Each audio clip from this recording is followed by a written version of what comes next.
So first things first, to the American people, Washington is doing it again.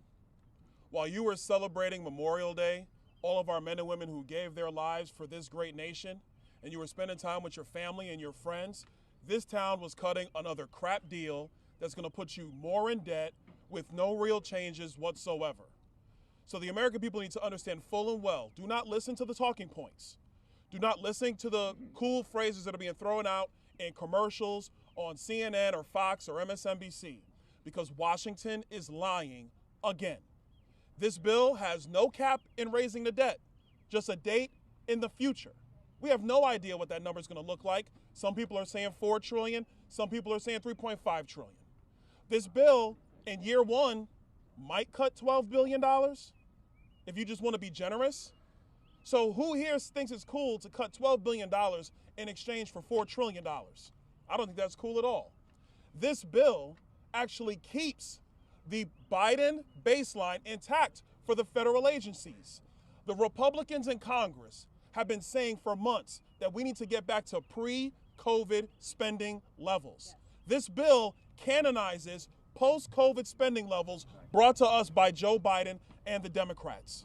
This bill keeps all of Joe Biden's policy, all of Joe Biden's spending intact.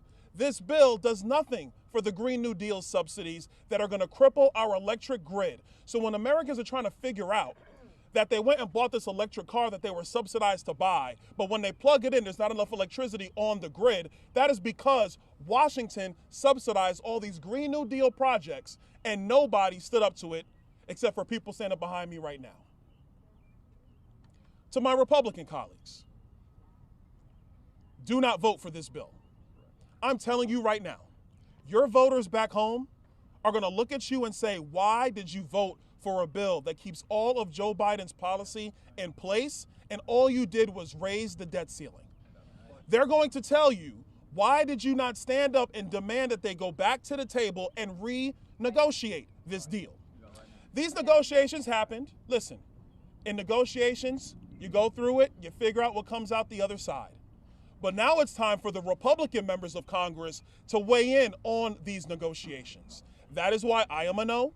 That is why the men and women behind me are no's. That is why more and more Republicans, as they read this bill, they are no's. And I will add this last thing. It's funny that the White House's talking points are very cheery.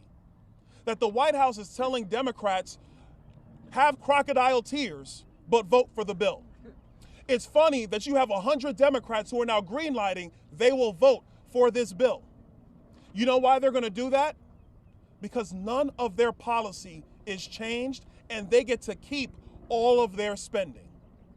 And last but not least, if we were going to do something constructive for the country, if Joe Biden didn't want to get rid of his crazy Green New Deal spending, the least we could have done is secure the southern border. Yes, hear, hear. And we didn't do that either. To my Republican colleagues, vote no. Vote no and do the right thing. And let's go find a better deal.